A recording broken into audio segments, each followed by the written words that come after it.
శ్రీ గురుభ్యో నమః. శ్రీమాత్రే నమః. మా భక్తి టీవీని ప్రోత్సహిస్తున్నటువంటి మా ప్రేక్షకులందరికీ ధన్యవాదాలు తెలియజేస్తూ ఉన్నాము.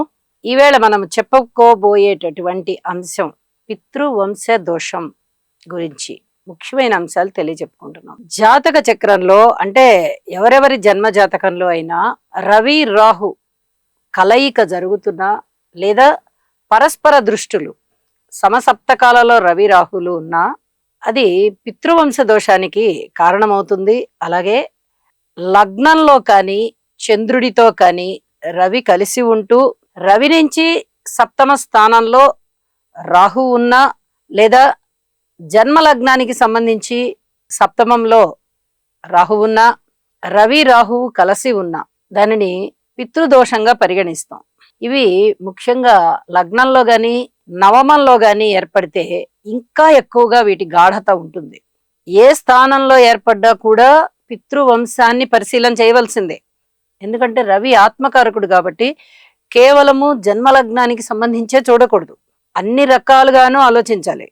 కాబట్టి ఈ ఆత్మకారకుని యొక్క లక్షణాలు పితృవంశానికి సంబంధించినవి కాబట్టి పితృవంశం రీత్యా ఏమైనా దోషాలు ఉన్నాయా అనేది ఒకసారి పరిశీలన చేసిన తదుపరి మిగతా లక్షణాలని మనము తీసుకోవాల్సి ఉంటుంది. మరి జన్మజాతకంలో అటువంటి దోషం ఉన్నట్టయితే వాటికి సంబంధించి నారాయణ బలి అనేటటువంటిది ఒకటి చెప్తాము. ఈ నారాయణ బలి కూడా రెండు రకాలుగా ఉంటుంది. ఒకటి మోక్షనారాయణ బలి, ఇంకొకటి శ్మశాన నారాయణ బలి. రెండు రకాలు కూడా నారాయణ బలే. రెండిట్లలో ఏదో ఒకటి చేసుకోవచ్చు. అకాల మరణాలు ఉండడానికి అవకాశం ఉంది.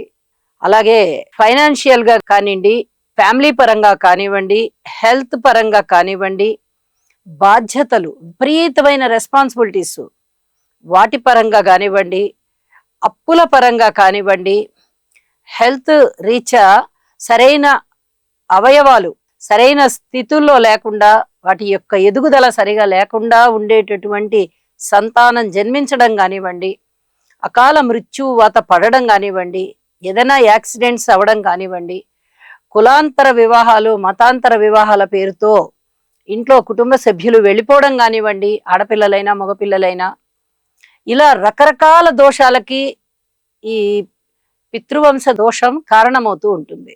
మరి జన్మజాతకంలో ఉంటే తెలుసుకుంటాము, వాటికి పరిహారాలు చెప్తాము, బానే ఉంది. గోచారంలో ఆ గ్రహస్థితులు వచ్చినప్పుడు ఆ సమయంలో పుట్టే వాళ్ళకి అవే స్ఫుటమవుతాయి.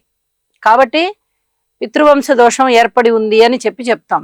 ఒకవేళ రవిరాహు కలయిక ఏర్పడుతూ గోచారంలో ఉన్నట్టయితే ఇదే రవిరాహు కలయిక ఎవరి జన్మ జాతకంలో అయితే ఉంటుందో వాళ్ళు తప్పనిసరిగా ఇక్కడ జాగ్రత్తలు తీసుకోవాలి. ఎలాంటి జాగ్రత్తలు తీసుకోవాలండి?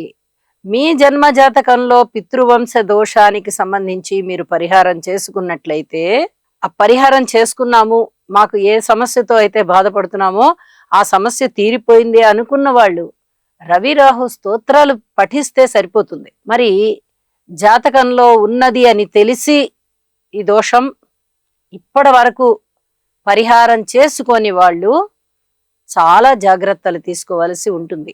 ఎందువల్ల? జన్మజాతకంలో ఉన్నటువంటి ఈ చెడ్డ గ్రహస్థితే గోచారంలో కూడా ఏర్పడుతోంది. కాబట్టి ఏ పని అయినా సమయ సంఘటనని మనం నిర్ధారణ చేసుకునేటప్పుడు ఆ దోషాలను కూడా పరిగణనలోనికి తీసుకుంటాం. కాబట్టి ఏదైనా కానీ ఇబ్బందికర పరిస్థితులు ఏర్పడతాయి. కాబట్టి ఈ దోష పరిహారాలు చేసుకోండి అని చెప్పి మీకు తెలియచెప్తాం. ఇక్కడ కూడా అలాంటి పరిస్థితే ఏర్పడింది. రవి రాహు కలయిక కుంభరాశిలో ఏర్పడి ఉంది. కాబట్టి మీ జన్మ జాతకంలో దోషం ఉండి సమసప్తకంలో అయినా ఉండనివ్వండి, రవి రాహులు కలిసి అయినా ఉండనివ్వండి, ఏ స్థానంలో అయినా ఉండనివ్వండి, ఈ దోషం గోచారంలో కూడా ఏర్పడి ఉంది. కాబట్టి మీరు పరిహారం చేసుకోండి. లేదండి మేము పరిహారం చేసుకున్నాము అన్నట్లయితే ఇప్పుడు రవి రాహులు ఇద్దరికి స్తోత్ర పారాయణాలు చేసుకోండి. ఇది బాగా చెప్పదగినటువంటి సూచన. మరి నారాయణ బలి చేసుకున్నామండి మేము, మాకు ఇంకా ఏమీ అంత మంచి జరగట్లేదు అనుకునే వాళ్ళు మరొకసారి నారాయణ బలిని నిర్వహించుకోవాల్సి వస్తుంది. అది జన్మ జాతకం చూసి అప్పుడు నిర్ణయించి ఏ స్థాయి వరకు చేసుకోవాలి. ఇవి ఈ రవి రాహు జపాలతోనే సరిపోతుందా లేదా హోమాలు చేసుకోవాలా లేదా ఇంకా వేరే ఏదైనా దానాలు చేసుకోవాలా అనేది జన్మజాతకం బట్టి చూసి నిర్ణయం అవుతుంది.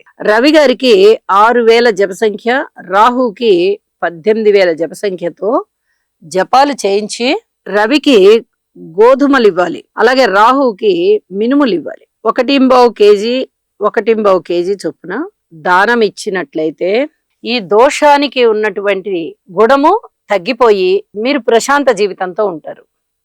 అసలు ఈ దోషాలు మాకు జన్మజాతకంలో కూడా లేదండి అనేవారు రవి రాహు స్తోత్ర పారాయణాలు చేసుకోండి. ఇది చెప్పదగినటువంటి సూచన. అసలు ఈ రవి రాహు ఆత్మకారకునితో రాహు కలిసినప్పుడు ఎలా అయితే రవి రాహు కలయిక మనకి గ్రహణాన్ని సూచిస్తూ ఉంటుందో, మన జీవితంలో కూడా మన వంశంలో కూడా మన తండ్రి గారి నుంచే కదా మన వంశం వచ్చేది. ఆ తండ్రి గారి వైపు నుంచి ఏదో ఒక దోషం ఏర్పడి మన వంశ అభివృద్ధి కూడా ఆగిపోయింది అని చెప్పి తెలియజెప్పడమే చాలా సూక్ష్మంగా ఒక ముక్కలో చెప్పాను నేను మీకు.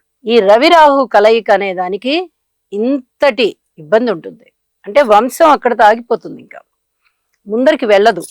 పరిహారాలు చేసుకున్నట్టయితే చక్కగా మగ సంతానం కలిగి వాళ్ళు చక్కటి అభివృద్ధి మార్గంలో ఆరోగ్యంగా ఆనందంగా వంశాభివృద్ధిని కలిగి ఉంటారు. అలా లేని పక్షంలో కుంటుపడుతుంది అభివృద్ధి, ఆయురారోగ్య ఐశ్వర్యాలు తగ్గిపోతాయి అని చెప్పి తెలియచెప్పడం జరుగుతోంది. ఈ రవి రాహు కలయిక సంవత్సరానికి ఒకసారి జరుగుతూ ఉంటుంది. అలాగే ఇక్కడ కుంభరాశిలో జరుగుతోంది కదండి, మేషరాశి వాళ్ళకి లాభస్థానంలో జరుగుతోంది. అలాగే ఏదో రకరకాలుగా చెప్తున్నా నేను. తులారాశి వారికి పంచమ స్థానంలో జరుగుతోంది, ధనస్సు రాశి వారికి తృతీయ స్థానంలో జరుగుతోంది. అంటే ఎవరికి ఎట్లా జరుగుతున్నా ఇక్కడ లాభంలో జరిగింది చాలా అద్భుతం అండి. గోచార రీత్యా రవి మంచి చేస్తాడు, రాహువు మంచి చేస్తారు, కానీ వాళ్ళ కలయికలో మటుకు పితృవంశ దోషానికి సంబంధించినటువంటి ఇబ్బందులు కనిపిస్తూ ఉంటాయి. పెద్దలు ఎప్పుడో చేస్తుంటారు, 5-6 తరాల క్రితం వాళ్ళు చేస్తుంటారు, మనకి తెలియదు కదా.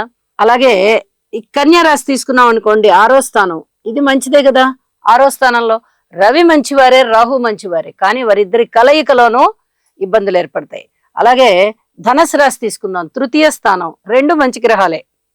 తృతీయంలో రవి రాహు ఇద్దరు కూడా మీకు చాలా అనుకూలమైనటువంటి ఫలితాలను ఇస్తారు, కానీ వీరి యొక్క కలయిక మటుకు చాలా ఇబ్బంది పెడుతూ ఉంటుంది. కాబట్టి ఈ కలయిక అనేది మంచి స్థానంలో జరుగుతున్నా ఇప్పుడు చెప్పుకుంటున్నటువంటి మేషరాశి వారికి కానీ, లేదా కన్యా రాశి వారికి కానీ, లేదా ధనస్సు రాశి వారికి కానీ మంచి జరుగుతోంది కదా, మాకు మంచి జరుగుతుందని ఎవ్వరూ ఉండిపోకండి.